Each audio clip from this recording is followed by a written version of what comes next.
बिस्मिल्लाहिर्रहमानिर्रहीम। तो आज हम क्लोजिंग करेंगे इस चैप्टर की। तो थोड़ी सी रिवीजन कर लेते हैं। इसमें हमने इंटेलेक्चुअल प्रॉपर्टी राइट्स, ख़ास तौर पे पेटेंट्स के बारे में काफ़ी केसेस काफ़ी डिटेल में पढ़ा। बड़ी बड़ी कंपनीज़, बड़े बड़े जाइंट्स के आपस में जो क्लैशेस चल रहे हैं उनके बारे में डिस्कस किया। इसके अलावा डीआरएम के बारे में पढ़ा। मार्क ज़करबर्ग का इंटरव्यू डिस्कस किया जिसमें प्राइवेसी पॉलिसी टॉपिक था। इसके अलावा ये इंसिडेंट्स जो हुए हैं डेटा लॉस होने के, वो सारे हमने डिटेल में पढ़े। Informed consent, invisible information gathering, digital security, cyber crime हम पहले पढ़ चुके हैं। हैकर्स, क्रैकर्स, क्रिप्टोडी, ये सारी डिटेल हम पढ़ चुके हैं। अब हम आगे चलते हैं। Spoofing, sniffing, malware, firewall. Firewall basically तो है तो एक सॉफ्टवेयर ही, लेकिन इसमें काफ़ी बड़े सिस्टम्स डेवलप हो चुके हैं।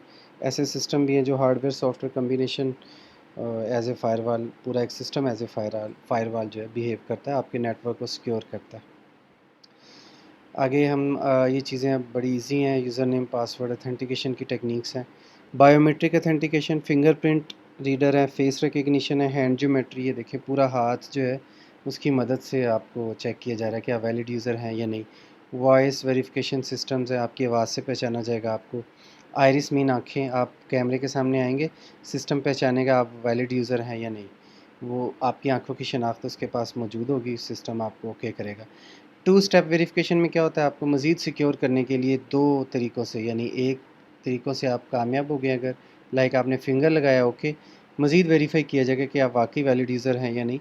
तो दो स्टेप्स पे अगर आपको वेरीफाई किया जाए, जैसे ही नीचे आप मोबाइल नंबर देते हैं, आपके मोबाइल पे कोड आता है, तो ये सारे टू स्टेप्स वेरिफिकेशन आ जाते हैं।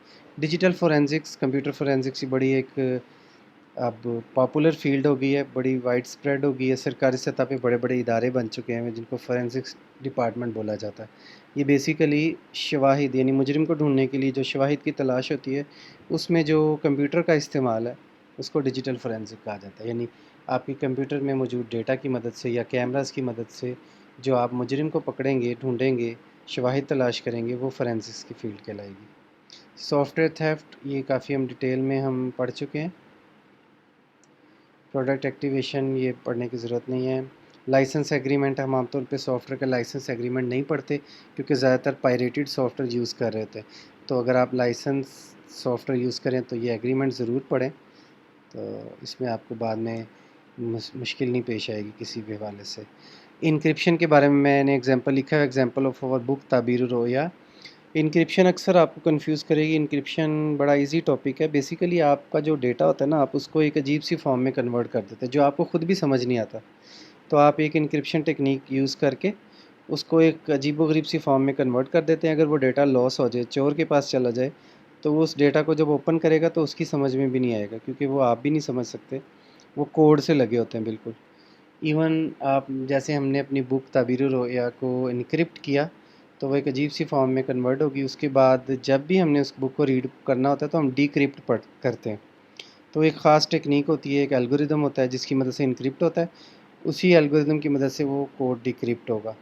उसकी कीज़ होती हैं, वो कीज़, हर चीज़ चोरी नहीं हो सकती। लाइक बुक तो चोरी हो जाएगी, टेक्स्ट फाइल है सिंपल, वो आपकी जो एंड्रॉयड या आईफोन की जो बिल्ड होगी, जो फाइनल अपलोड होती है, उसके अंदर से कोई डाटा चुरा भी ले फ़ाइल तो कोई इशू नहीं है, वो उसको रीड नहीं कर सके, वो उसके लिए किसी काम की नहीं है। तो ये इनक्रिप्शन की एक सिंपल एग्जांपल है बेसिकली डेटा को सिक्योर करने के लिए। ये बैकएंड पे बेसिकली किस तरह से इनक्रिप्शन यूज़ होती है, ये उसकी टेक्निक आपके सामने डायग्राम की फॉर्म में बताई गई है। इतनी ज़्यादा डिटेल में पढ़ने की ज़रूरत नहीं है। डिजिटल सिग्नेचर्स भी यही होते हैं। इनक्रिप्शन जो होती है ये डिजिटल सिग्नेचर ही होते हैं। डिजिटल सर्टिफिकेट, हम अक्सर एप्पल की साइट के ऊपर जब कोई नई ऐप अपलोड करते हैं तो हम एप्पल की साइट पे जाके पहले एक सर्टिफिकेट लेते हैं। उसके लिए हमें $99 पे करने पड़ते हैं एनुअल। वो फिर एक सर्टिफिकेट हमें देते हैं। उस सर्टिफिकेट की मदद से जब हम अपना सॉफ्टवेयर कंपाइल करते हैं तो फिर हम इस काबिल होते हैं कि हम अपनी ऐप को एप्पल के स्टोर पे लाइव कर सकें। तो ये वही सर्टिफिकेट है, जैसे आप किसी कॉलेज से कोई कोर्स करते हैं तो आपको सर्टिफिकेट मिल जाता है कि आपने वाकई ये कोर्स किया हुआ है। तो आप कहीं पे भी दिखाते हैं तो अगले को मानना पड़ता है कि आपने ये कोर्स किया हुआ है। तो सेम इसी तरह डिजिटल सर्टिफिकेट्स बड़े कॉमन हो गए हैं। HTTP, HTTPS, HTTPS stand for secure. तो सिक्योर से मुराद आप इनक्रिप्ट ही ले लें। तो अब हाँ, आप कोई भी वेबसाइट ओपन करते हैं तो वो HTTPS पे ही होती है। लाइक आपने लिखा www.yahoo.com तो आप देखेंगे स्टार्ट में HTTPS खुद ब खुद लिखा आ जाता है। ये देखें, मैं आपको दिखाता हूँ। www.yahoo, चलें यूट्यूब ओपन कर लेते हैं। तो ये आपने देखा शुरू में ये क्या लिखा हुआ है, HTTPS, तो ये वो बताया जा रहा है। इससे पहले HTTP भी यूज़ होता था, अभी भी कुछ साइट से HTTP पे हैं लेकिन ज़्यादातर HTTPS पे। इन्फॉर्मेशन थेफ्ट मीन आपकी मालूमात चोरी होना, इस पे हम बड़ी डिटेल में बात कर चुके हैं। Hardware theft, vandalism and failure. Hardware theft, आपका हार्डवेयर ही चोरी हो जाए। वैंडलिज्म मीन आपका हार्डवेयर कोई डिस्ट्रॉय कर दे, किसी भी टेक्निक से, किसी सॉफ्टवेयर की मदद से आपके हार्डवेयर को डैमेज किया जा सकता है किसी भी तरीके से। तो ये क्लाउड स्टोरेज पे हम बड़ी डिटेल में बात कर चुके हैं, इसके बारे में हम मज़ीद नहीं बात करेंगे। अल्टीमेट सेफगार्ड मीन आपकी क्लाउड स्टोरेज का डेटा सेव करने के लिए। वायरलेस सिक्योरिटी, वायरलेस के बारे में आप ये समझ लें कि वायरलेस जो है ना, ये कम सिक्योर है। वायर्स को आप किसी भी टेक्निक्स से, बड़ी बड़ी टेक्निक्स आ गई हैं जिसकी मदद से आप अपने डेटा को सिक्योर कर सकते हैं। लाइक आपको ये गारंटी तो है ना कि डेटा जो है, ये जो वायर आपके सामने से गुजर रही है, इसी में से गुजरा है, तो चोरी भी होगा तो इसी में से होगा, तो आप उसको मैक्सिमम सिक्योर कर सकते हैं किसी भी तरीके से। लेकिन वायरलेस में ज़ाहिर है ये सिक्योरिटी इतनी नहीं है, इसलिए वायरलेस की दुनिया में हैकर ज़्यादा कामयाब होते हैं। और वायरलेस की जो है कम्युनिकेशन स्लो भी है। वायर कम्युनिकेशन बहुत ज़्यादा फास्ट है, लेकिन ज़ाहिर है वायर कम्युनिकेशन कॉस्टली है। अगर आपको एक कंट्री को दूसरे कंट्री को वायर से कनेक्ट करना पड़े तो ये अच्छा खासा कॉस्टली हो जाएगा। तो दोनों के अपने प्लस है, लेकिन चूँकि हम सिक्योरिटी की बात कर रहे हैं तो सिक्योरिटी वाइज वायरलेस जो है ये कम सिक्योर है, वायर्ड नेटवर्क जो है वो ज़्यादा सिक्योर है। तो ये आगे चलते हैं। इंफॉर्मेशन प्राइवेसी हम पढ़ चुके हैं, पहला लेक्चर हमारा यही था। टेक्नोलॉजी एथिक्स यही है कि आप टेक्नोलॉजी को सही यूज़ करें। सही से मुराद ये है कि आप जो डेटा आपका है वो आपका अगर नहीं है तो उसको आप अपना डेटा बना के पेश ना करें। और इसी तरह अगर किसी कंपनी ने आपसे कहा है कि आप डेटा को प्राइवेट रखें, सिक्योर रखें, तो आप अपने किसी दोस्त से शेयर ना करें। इस तरह की चीज़ें टेक्नोलॉजी एथिक्स में आ जाएंगी। डिजिटल राइट्स अगर किसी ने यूज़ किए हुए हैं, किसी का कॉपीराइटेड डाटा, तो आप ना उसको, अगर उसने DRM नहीं भी अप्लाई किया तो आपको चाहिए कि आप उस डेटा को मिसयूज़ ना करें। तो ये चीज़ें हम डिटेल में पढ़ चुके हैं। कोड ऑफ कंडक्ट, ये जो कंपनी जिस तरह के बनाती है वही चलते हैं, इसमें कोई हार्ड एंड फास्ट रूल नहीं है। आपकी कंट्री, जिस कंट्री में वो कंपनी चल रही है, उस कंट्री का जो आइन है, जो वहाँ का कॉन्स्टिट्यूशन है, वो किस तरह के कवानीन मुरतब करता है, उसको देखते हुए आपको कोड ऑफ कंडक्ट से रिलेटेड चीज़ें मैनेज करनी पड़ती हैं। कुछ आप अपनी मर्ज़ी से करते हैं, एम्प्लॉयज़ को सिर्फ डी ट्रैक होने से बचाने के लिए। ये सिर्फ कह लें कि एथिक्स, कुछ गाइडलाइंस होती हैं, प्यार मोहब्बत से समझाने वाली चीज़ें होती हैं। बाकी इनकी कानूनी तौर पे बहुत ज़्यादा वो नहीं होती, सिर्फ डरावा ही होता है।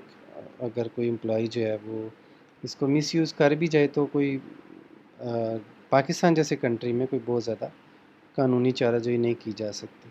ग्रीन कंप्यूटिंग, इसके बारे में हम बहुत पढ़ चुके हैं कि आपने कंप्यूटर्स को इस तरह बनाना है या उसके वेस्टेज को इस तरह हैंडल करना है कि इन्वायरमेंट के ऊपर उसका बुरा इफ़ेक्ट ना पड़े।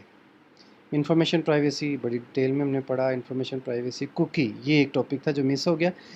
कुकी क्या है? बेसिकली जब आप कोई वेबसाइट ओपन करते हैं, उस वेबसाइट के ऊपर जाके कुछ डेटा एंटर करते हैं या शॉपिंग की साइट पे जाते हैं, तो आपके ब्राउज़र में आपके बारे में कुछ ऐसी मालूमात सेव हो जाती हैं जो बाद में काम आएंगी। लाइक हर वेबसाइट के अगेंस्ट ये मालूमात सेव हो जाती हैं। ये भी आपसे पूछा जाता है, इन्फॉर्म्ड कंसेंट ही होता है ये। लेकिन इसका फ़ायदा ये होता है कि आप नेक्स्ट टाइम जब उसी वेबसाइट पे जाके शॉपिंग करने जाते हैं तो आपको जो आपकी टारगेट एडवर्टीज़मेंट जिसको बोला जाता है ना, आपके शौक के लिहाज से आपको चीज़ें दिखाई जाती हैं। वक्त बचता है आपका भी, जिस वेबसाइट को आप यूज़ करें उनका भी, नेटवर्क की ट्रैफिक भी बचती है। तो ये मैं थोड़ा सा आपको डिटेल में इसकी तरीका बता देता हूँ। लाइक ये कैसे होता है। लाइक आप एक वेबसाइट पे गए कल, तो कुछ इन्फॉर्मेशन उस वेबसाइट के अगेंस्ट आपके ब्राउज़र में, आपकी लोकल कंप्यूटर की हार्ड डिस्क पे या ब्राउज़र की कैशे में सेव हो जाती है। अब आप जब दोबारा उसी वेबसाइट को ओपन करने की कोशिश करते हैं ना, ये स्टेप 2 में लिखा हुआ है, तो सबसे पहले कुकीज़ में चेक किया जाता है कि क्या कुकीज़ में कोई इन्फॉर्मेशन मौजूद है आपकी इस वेबसाइट के अगेंस्ट जो आपने सेव की हो। तो पता चला कि हाँ जी, आप कल एयर कंडीशन के बारे में सर्चिंग कर रहे थे और आपने ग्री का AC लाइक किया था। अब आसानी होगी उस वेबसाइट के बारे में भी कि आप ज़्यादातर एसी के बारे में सर्चिंग करते हैं, तो अब आपको फ़ौरन कुछ इन्फॉर्मेशन आपके ब्राउज़र से उठाई जाएगी कुकीज़ से, और कुछ नई इन्फॉर्मेशन मिला के आपको टारगेट करके आपको कुछ ख़ास किस्म की मालूमात दिखा दी जाएंगी। उससे ये है कि प्रोसेसिंग भी बची, वक्त भी बचा, और आपको आपके काम की चीज़ भी मिल गई। और बिल फ़र्ज़ आपके ब्राउज़र में कुकीज़ इन्फॉर्मेशन नहीं सेव, तो वेबसाइट के ऊपर नई इन्फॉर्मेशन लोड होगी सर्वर से, और साथ में आपकी कुकी को अपडेट कर दिया जाएगा कि नेक्स्ट टाइम अगर बिल फ़र्ज़ कल आने वाले कल में आप कुछ करने जाते हैं तो कुकीज़ से इन्फॉर्मेशन मिल जाए। तो ये कुकीज़ जो मिसिंग था ये भी कवर हो गया। फ़िशिंग हम बड़ी डिटेल में पढ़ चुके हैं। स्पाईवेयर, एडवेयर लास्ट टाइम पढ़ चुके हैं। Social engineering is defined as gaining unauthorized access to और obtaining confidential information by taking advantage of the trusting human nature। ठीक है, सोशल इंजीनियरिंग ये है कि अगर आपने किसी ने आप पे भरोसा किया, तो आप उसका भरोसा जो है वो तोड़े नहीं, उसकी कॉन्फिडेंशियल इंफॉर्मेशन जो है लीक ना करें। एम्प्लॉय मॉनिटरिंग के बारे में हम बड़ी डिटेल में बात कर चुके हैं। हबस्टाफ, अपवर्क, ये बेस्ट एग्जांपल्स हैं। अपवर्क का एक पूरा सॉफ्टवेयर है, मैं यहाँ पे अभी अपवर्क लिखूँगा, जो एम्प्लॉय मॉनिटरिंग के लिए यूज़ होता है। ये देखें, अगर आपको कोई क्लाइंट हायर कर ले तो आप अपवर्क का ये सॉफ्टवेयर चला देते हैं, तो आप मॉनिटर होते रहते हैं आप वाकई क्लाइंट के लिए काम कर रहे हैं या नहीं कर रहे। इसीलिए कुछ कुछ क्लाइंट जो है हब स्टाफ यूज़ करते हैं, जो जिसको सूट करता है। ये एम्प्लॉय मॉनिटरिंग के सॉफ्टवेयर है। तो ये एम्प्लॉय मॉनिटरिंग जो है एक तस्वीर दिखाई जा रही है, जिसमें एक कंपनी अपने 1 2 3 4 5 दिया 15 एम्प्लॉयज़ की मॉनिटरिंग कर रही है। एक कंप्यूटर स्क्रीन के ऊपर 15 एम्प्लॉयज़ के जो कंप्यूटर हैं उनकी स्क्रीन शेयर हो रही है। कंटेंट फ़िल्टरिंग, ठीक है, इस बड़ा कॉमन टॉपिक है। आपका कंटेंट फ़िल्टर हो रहा होता है, अगर इसमें काफ़ी यानी डेप्थ में चीज़ें आ जाएंगी, इसको इग्नोर। समरी हम डिस्कस कर चुके हैं। उम्मीद है आपको चैप्टर समझ आ गया होगा। अगर कहीं पे कोई कन्फ्यूजन हो तो ज़रूर पूछें। अस्सलाम वालेकुम वरहमतुल्लाहि वबरकातुहू।